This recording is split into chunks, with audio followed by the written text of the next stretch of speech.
नैना अभी भी गहरी नींद में सो रही थी। दवाइयों के असर की वजह से वो काफ़ी ज़्यादा गहरी नींद में थी, इसलिए रात होने तक भी वो नहीं उठी थी। रुद्राज, जो कुछ देर के लिए फार्म हाउस से बाहर गया था, वो वापस आया और आते ही रूम में आया। उसने नैना को सोते हुए देखा और फिर मुस्कुराकर कमरे से बाहर आया और किचन की तरफ बढ़ गया।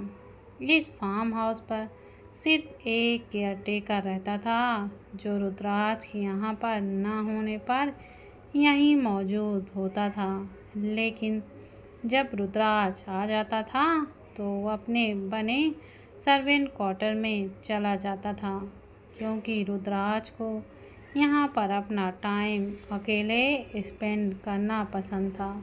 और जब नैना साथ हो तो उसे अपनी प्राइवेसी और भी ज़्यादा स्ट्रॉन्ग चाहिए थी। किचन में आकर वो मुस्कुराते हुए बोला, आई नो लिटिल गर्ल्स, तुम मुझसे बहुत नाराज़ हो, लेकिन तुम्हारी नाराज़गी दूर करने का तरीका मैं अच्छी तरह से जानता हूँ। कहते हुए वो काउंटर की तरफ आया और वहाँ पर रखे हुए सामान की तरफ देखने लगा, जो उसने केयरटेकर को बोलकर पहले ही निकलवा लिया था। उस सामान में केक बनाने के सारे इंग्रेडिएंट्स थे।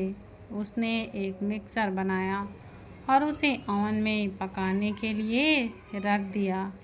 उसके बाद उसने केक के लिए बाकी सारी तैयारियां की और कुछ ही देर में केक बनकर रेडी हो गया था। वो एक red velvet heart shape cake था, जो दिखने में बहुत ही ज़्यादा खूबसूरत और टेस्टी लग रहा था। रुद्राज ने उस पर बहुत ही अच्छे से हैप्पी 1 मंथ लिखा और उसे एक ट्रे में रखकर रूम में लेकर आया। नैना अभी भी गहरी नींद में सो रही थी।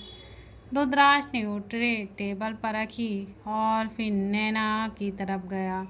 उसने उसे नींद में ही अपनी गोद में उठाया और टेबल की तरफ लेकर आया।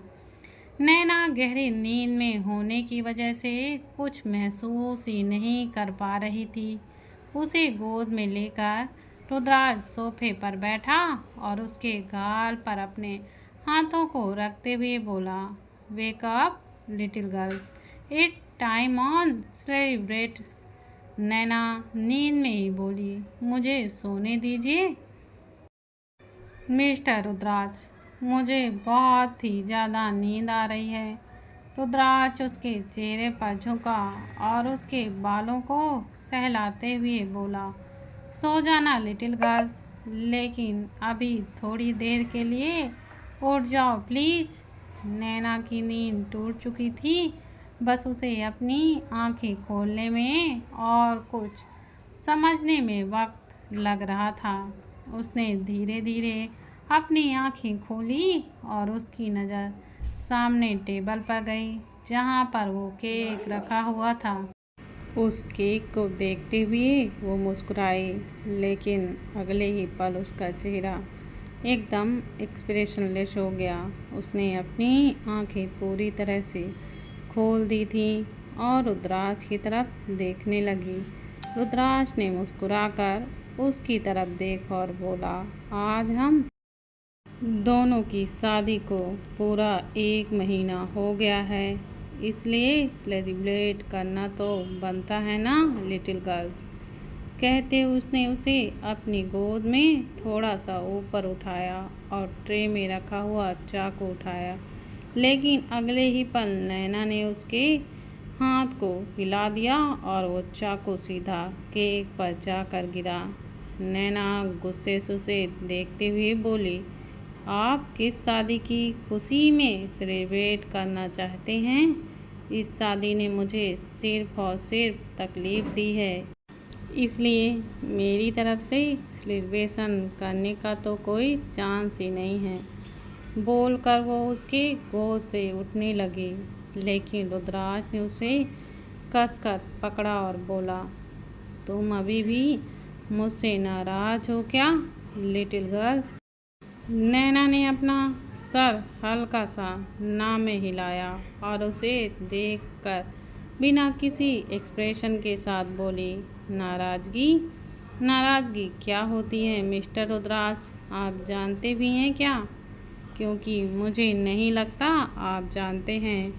अगर आप जानते तो आप समझते हैं कि अगर कोई इंसान आपसे नाराज होता है तो उसके पीछे एक वजह होती है, और अगर आपके लिए वो इंसान मैटर करता है तो आप उसकी नाराज़गी दूर करने की कोशिश करेंगे। लेकिन यहाँ तो मेरी नाराज़गी दूर करना छोड़िए, आपने तो मुझे ही खुद से दूर कर दिया। रुद्राज ने एक बार फिर से उसके गाल पर अपना हाथ रखा और उसे बड़े प्यार से बोला, हम कभी एक दूसरे से दूर नहीं हो सकते हैं लिटिल गर्ल। नैना उसके चेहरे की तरफ देख रही थी और एक बार फिर से उसे देखते हुए उसे हद से ज़्यादा गुस्सा भी आ रहा था, क्योंकि इस बार रुद्राज बिल्कुल वैसे ही बिहेव कर रहा था जैसे वो हमेशा लड़ाई होने के बाद करता है, बिल्कुल प्यार से, जैसे ना जाने वो नैना को कितना ही प्यार करता हो, उसकी कितनी ही फिक्र करता हो।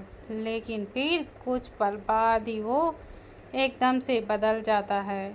उसके लिए सिर्फ और सिर्फ उसकी ईगो मायने रखती है और फिर कुछ भी नहीं।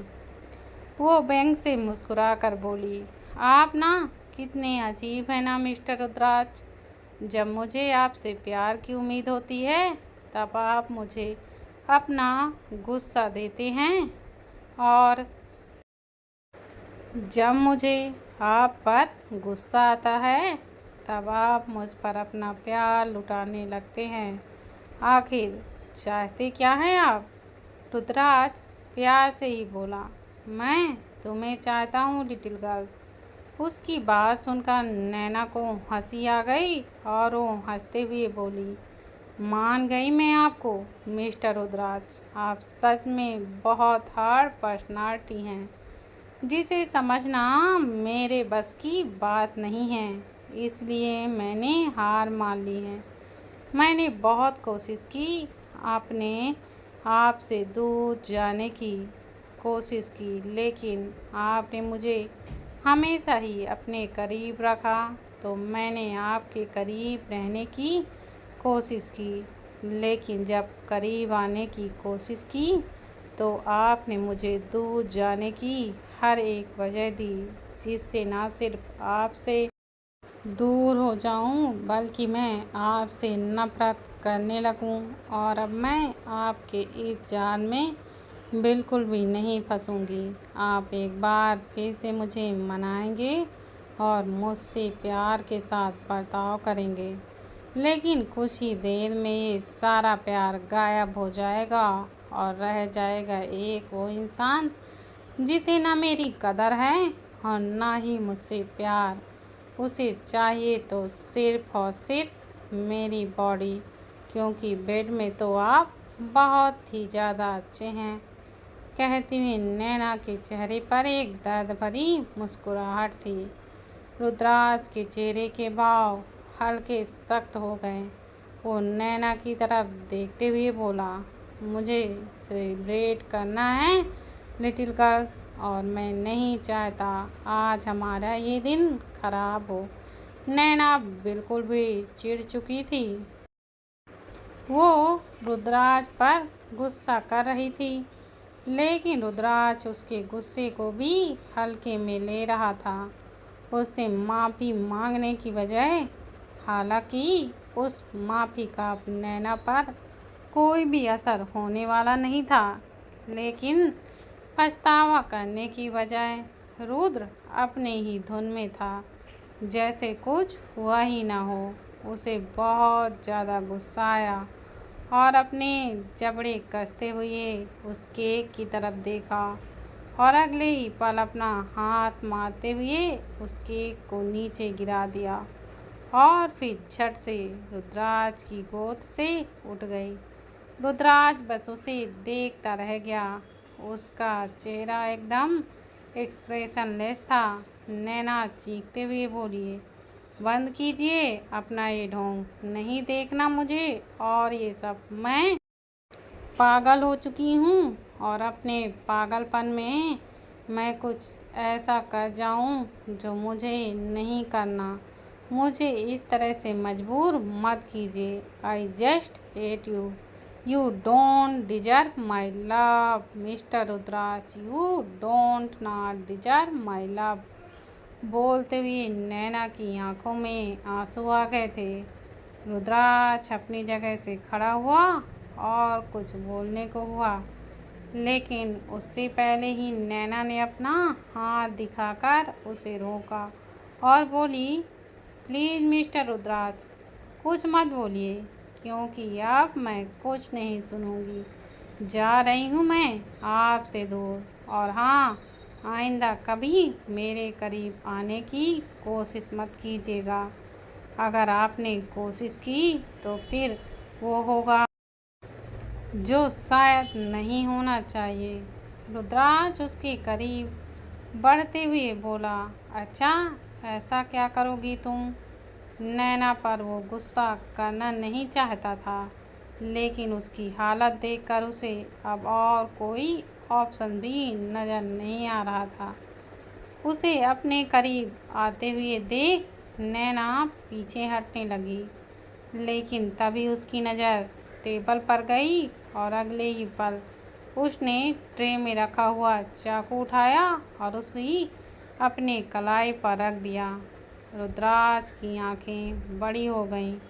वो गुस्से से कांपता हुआ बोला, don't you dare to think that little girl I saver.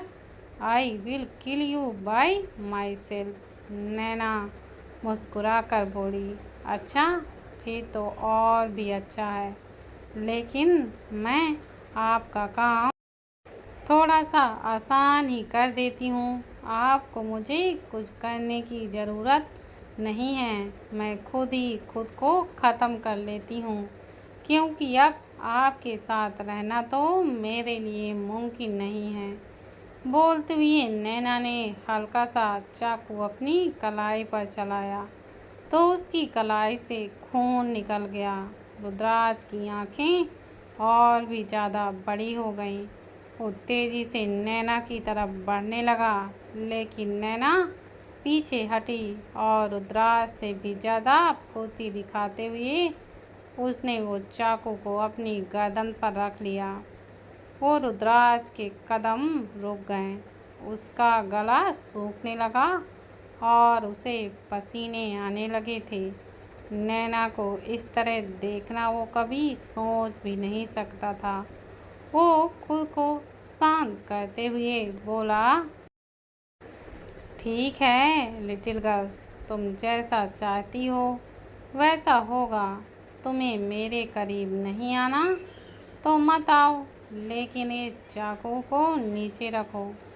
नैना उसकी तरफ देखते हुए बोली, आपने मुझे इतना प्यार दिया है कि उस प्यार से मैं बिल्कुल ही पागल हो गई हूँ, लेकिन इतनी भी पागल नहीं हुई कि आपकी कोई भी बात मैं मान लूँ। मुझे पता है अगर मैंने चाकू नीचे रखा तो आप मेरे करीब आएंगे और फिर मेरे साथ ज़बरदस्ती करेंगे। हो सकता है इस बार मुझे लोहे की जंजीरों से भी बांध दें, क्योंकि आपके लिए मैं एक इंसान ही तो हूँ जिसे आप किसी भी हालत में बस अपने पास रखना चाहते हैं, लेकिन अब ऐसा नहीं होने दूंगी।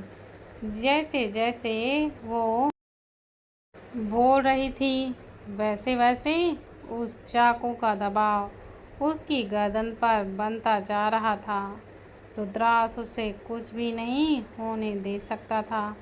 अगर उसे एक खरोंच भी आती तो रुद्राज की जान निकल जाती। सामने से चाहे कुछ भी दिखाई दे, लेकिन अंदर ही अंदर रुद्राज का दिल तड़प रहा था। वो घुट रहा था नैना को अपने से दूर देखकर और उसे इस तरह खुद को तकलीफ देते हुए देखकर। वो नैना की तरफ देखते हुए बोला, प्लीज लिटिल गर्ल, इसे नीचे रखो। आई प्रॉमिस तुम जैसा चाहोगी बिल्कुल वैसा ही होगा। नैना साइकेट्रिस्ट वे में बोली, एक पल के लिए मैं अपने किसी दुश्मन पर यकीन कर सकती हूँ मिस्टर रुद्राज, लेकिन अब आप पर बिल्कुल भी नहीं, क्योंकि आप मेरा यकीन सिर्फ तोड़ते ही नहीं मुझे ही तोड़ देते हैं, और इसलिए अब शायद मेरा ख़त्म होना ही सही है, क्योंकि जब मैं ही नहीं तो कोई प्रॉब्लम ही नहीं। बोलकर उसने उस चाकू का दबाव बनाया। रुद्राज ने अपना हाथ उसकी तरफ किया और जल्दी से बोला, तुम्हें मेरी कसम लिटिल गर्ल, मैं तुम्हारे करीब बिल्कुल भी नहीं आऊँगा। बोलकर उसने एक गहरी सांस ली और आगे बोला, तुम मानो या ना मानो, लेकिन रुद्राज सिंघानिया के लिए तुम उसकी जान से भी ज़्यादा प्यारी हो। रुद्राज सिंघानिया खुद को ख़त्म कर सकता है, लेकिन तुम पर एक आँच भी नहीं आने दे सकता। रुद्राज सिंघानिया बहुत बुरा इंसान है, इतना बुरा कि हर कोई उससे नफरत करे, लेकिन रुद्राज सिंघानिया इस दुनिया में सिर्फ एक ही शख्स से प्यार करता है और वो है उसकी लिटिल गर्ल्स। बोलते हुए रुद्राज की आंखें बेहद ही ज़्यादा लाल हो चुकी थी, जैसे उसमें नमी भर रही हो। नैना उसकी आंखों में देख रही थी और उसे देखते हुए उसकी खुद की आंखों में आंसू आने लगे थे। रुद्राज कांपते हुए बोला, रुद्राज सिंघानिया को उसकी लिटिल गर्ल्स की कसम कि वो तब तक अपनी लिटिल गर्ल्स के करीब नहीं आएगा जब तक उसकी लिटिल गर्ल्स खुद उसे अपने करीब आने के लिए नहीं कहेगी। उसकी बात सुनकर नैना के हाथ उस चाकू पर ढीले पड़ने लगे। रुद्राज पर विश्वास करना और ना करना वो बहुत ज़्यादा बुरी तरह से उलझ चुकी थी, लेकिन ना जाने क्यों उसका चेहरा और उसकी आंखें देखकर नैना खुद बुरी तरह से तड़प रही थी। उसने वो चाकू नीचे ज़मीन पर फेंका और रुद्राज की तरफ देखते हुए अपने आंसू साफ किए।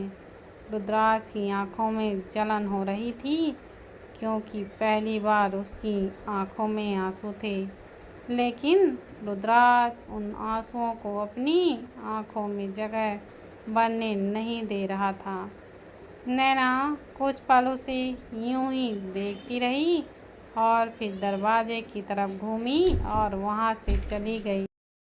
रुद्राज बस वहां पर खड़ा हुआ उसे देखता रहा।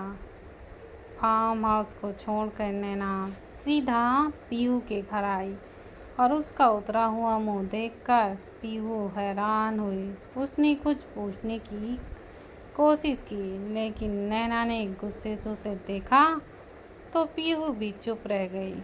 पीहू के मॉम डैड घर पर नहीं थे, इसलिए कोई प्रॉब्लम नहीं हुई। नैना पीहू के कमरे में थी और पीहू किचन में उसके लिए उसकी फेवरेट हेज़लनट्स कॉफ़ी बना रही थी। वहीं दूसरी तरफ फार्म हाउस में रुद्राज हॉल में बैठा हुआ था। तभी अतुल्य बाहर से आया और रुद्राज के सामने खड़ा हो गया। रुद्राज ने नज़रें उठाकर उसकी तरफ देखा तो अतुल्य ने बोला, मैंने मिसेस सिंघानिया का पीछा किया था, बस वो पीहू के घर गई हैं और वहाँ पर बिल्कुल सेफ हैं। अपने कुछ आदमी मैंने उसके घर के बाहर लगवा दिए हैं। रुद्राज ने उसे देखते हुए कहा, सिक्योरिटी में कोई प्रॉब्लम नहीं होनी चाहिए। मेरी लिटिल गर्ल्स का हर एक पल मेरी नज़रों के सामने होना चाहिए। आई होप तुम समझ गए होगे। अतुल्य ने अपना सिर हाँ में हिलाया और बोला, जी बॉस, वो काम भी करवा दिया है। बस कुछ ही देर में आप अपने फ़ोन को एक्टिव कर सकते हैं। रुद्राक्ष ने उसे उंगलियों से जाने का इशारा किया तो अतुल्य वहाँ से चला गया। बाहर आकर उसने किसी को कॉल किया और पीहू के घर पर चल रहे काम को जल्द से जल्द करने को कहा। उसके कुछ लोग पीहू के घर पर कैमरा लगवा रहे थे, जबकि पीहू को इस बात का पता ही नहीं, क्योंकि अभी थोड़ी देर पहले उसके घर का वाईफाई खराब हो गया था, जिसे ठीक करने के लिए उसने इलेक्ट्रीशियन को बुलाया था। पर उस इलेक्ट्रीशियन की जगह रुद्राक्ष के आदमी आए थे, जो वहाँ पर कैमरा सेटिंग कर रहे थे। रुद्राक्ष ने टेबल पर रखी हुई सिगरेट के बॉक्स में से सिगरेट ली और फिर उसे जलाकर अपने होठों पर दबाया और कस भरने लगा।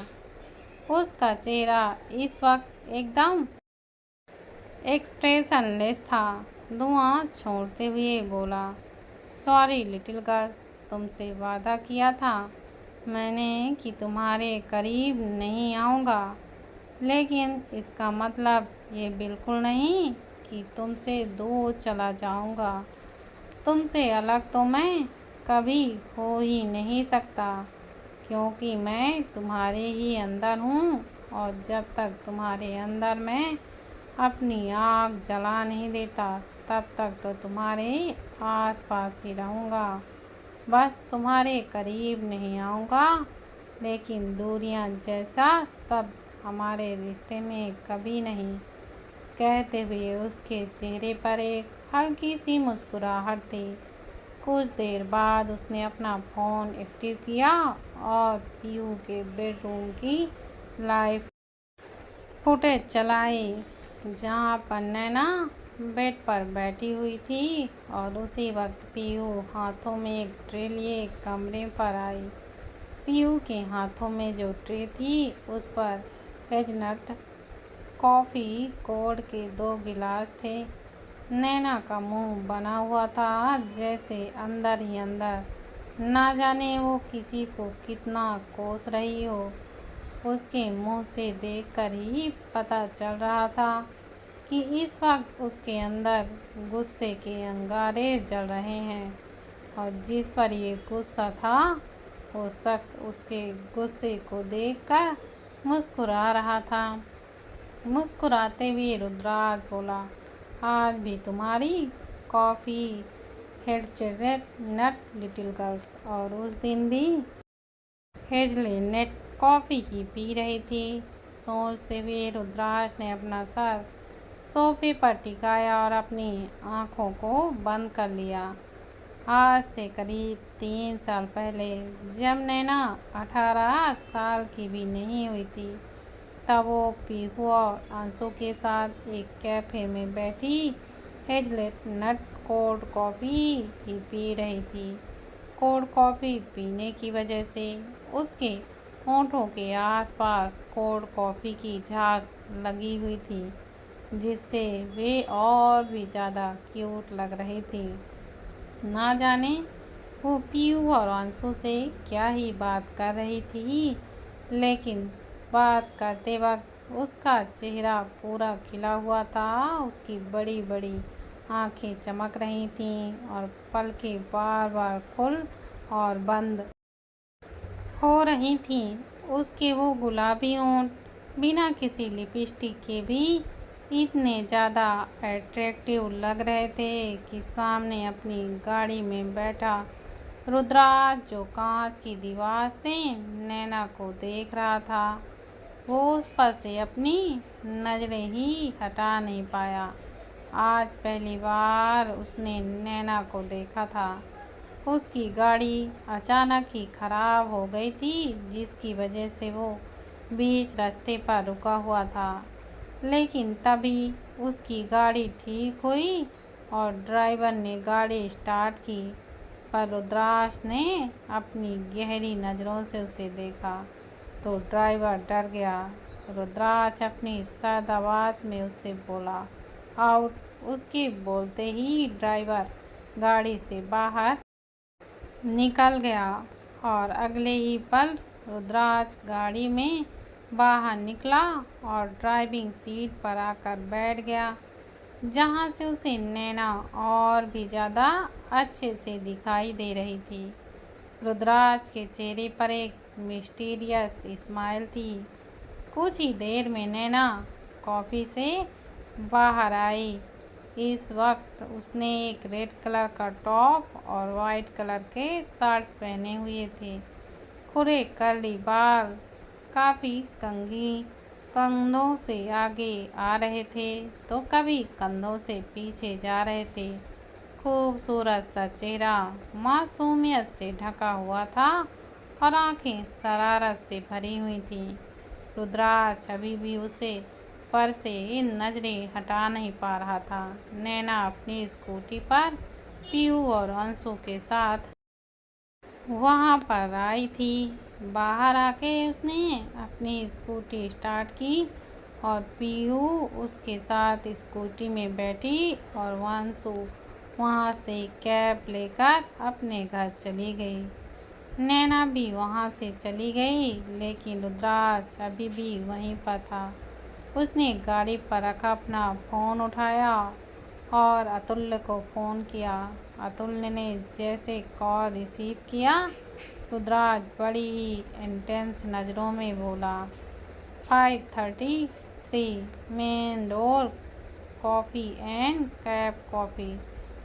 कैफ़े, रेड कलर और स्कूटी नंबर 67101। अतुल्य उसकी बात सुनकर हैरान हो गया, लेकिन जब सामने से रुद्राक्ष का फ़ोन कट गया तो उसे अब समझ में आ गया कि अब उसे करना क्या है।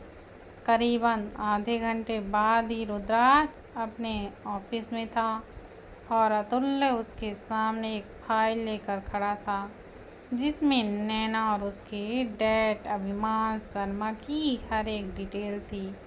उस फाइल को देखते हुए रुद्राक्ष के चेहरे पर एक डेविल स्माइल आ गई और वो अतुल्य की तरफ देखते हुए बोला, इन्वेस्ट इन दिस कंपनी। अतुल्य हैरानी से बोला, do you really want this sir? Rudraksh चेहरे पर एक मिस्टीरियस स्माइल लिए बोला, I want my little girl. मुस्कुराते हुए रुद्राक्ष ने अपनी आंखें खोली और वापस अपने फ़ोन की तरफ देखा, जहां नैना के हाथों में वो कॉफ़ी का गिलास था। पीहू ने बड़ी मुश्किल से उसे कॉफ़ी पीने के लिए मनाया था, वरना वो तो जैसे निर्जला व्रत करके बैठी थी। नैना ने कॉफ़ी पीते पीते अपने पैरों की तरफ देखा, जहां पर उसने एक बहुत खूबसूरत डायमंड नेकलेस पहना हुआ था। नैना की नज़रें उस नेकलेस पर जाती हुई देख पीहू ने भी उसकी तरफ देखा और फिर उस एंकलेट को छूकर बोली, तुमने ये अभी तक पहन रखा है? ये तो तुम्हारे उस दीवाने ने दिया था ना तुम्हें। मुझे लगा शादी के बाद तुमने निकाल दिया होगा। कहीं तुम अभी भी उसके ख्वाब तो नहीं देख रही? उसकी बात सुनकर नैना ने गुस्से से उसे देखा और बोली, यू शट अप। बोलकर उसने कॉफ़ी का गिलास साइड टेबल पर रखा और अपने पैरों से वो अनक्लेट उतार दिया। रुद्राक्ष की नज़रें गहरी हो गईं और उसका चेहरा भी बिल्कुल सख्त हो चुका था। नैना ने पीहू की तरफ देखा और बोली, मैं नहीं जानती मेरा और मिस्टर रुद्राक्ष का रिश्ता कैसा है। मैं उनसे नफरत करती हूँ या प्यार, मुझे खुद नहीं पता, लेकिन इतना ज़रूर पता है कि मेरी ज़िंदगी में अब उस दीवाने की कोई जगह नहीं है। बोलते हुए उसने वो नेकलेस टेबल पर रख दिया और उसकी बात सुनकर रुद्राज के चेहरे पर एक मुस्कुराहट तैर गई। उसने अपना दूसरा फ़ोन उठाया और अतुल्य को कॉल किया। अतुल्य ने कॉल रिसीव किया और हेलो कहा। रुद्राज नैना की तरफ फ़ोन में देखते हुए ऑन कॉल अतुल्य से बोला, इस दुनिया का सबसे बेशकीमती हीरा मुझे मेरी लिटिल गर्ल्स के पैरों में चाहिए। बट सर वो एक्सेप्ट। अतुल्य कुछ बोल ही रहा था कि रुद्राज उसकी बात बीच में ही काट कर बोला, और इस बार मेरे नाम के साथ बोलकर उसने फ़ोन डिस्कनेक्ट कर दिया और वहाँ पर बैठा बैठा बस अपनी लिटिल गर्ल्स को देखता रहा। नैना अपनी जगह से खड़ी हुई और बालकनी की तरफ चली गई। बालकनी में ठंडी ठंडी हवा चल रही थी। रुद्राज ने जल्दी से कैमरा चेंज किया और बालकनी वाला कैमरा ऑन किया। उसकी लिटिल गर्ल्स बालकनी में खड़ी बाहर की तरफ देख रही थी। उसके चेहरे पर एक मुस्कुराहट थी, लेकिन देखते ही देखते उसकी आंखों में नमी आ गई और बोली, क्यों किया आपने ये सब मिस्टर रुद्राज? मैं नहीं जानती मेरे दिल में आपके लिए जो फीलिंग है वो किस हद तक है, लेकिन आपके प्यार की उम्मीद मुझे आपसे हमेशा रहती है, और जब भी आप ये उम्मीद तोड़ते हो ना तो मेरे दिल को बहुत ही ज़्यादा तकलीफ़ होती है, और अब मैं अपने दिल को और ज़्यादा तकलीफ़ बिल्कुल भी नहीं देना चाहती, इसलिए मैं आपसे दूर आ गई ताकि ये तकलीफ़ बस एक ही बार हो, बार बार नहीं। बोलते हुए वो अपने आंसू साफ कर रही थी। रुद्राज उसे देखते हुए बोला, अभी तो तकलीफें शुरू भी नहीं हुई लिटिल गर्ल्स, और तुम अभी से परेशान होने लगी। अभी तो बहुत कुछ बाकी है।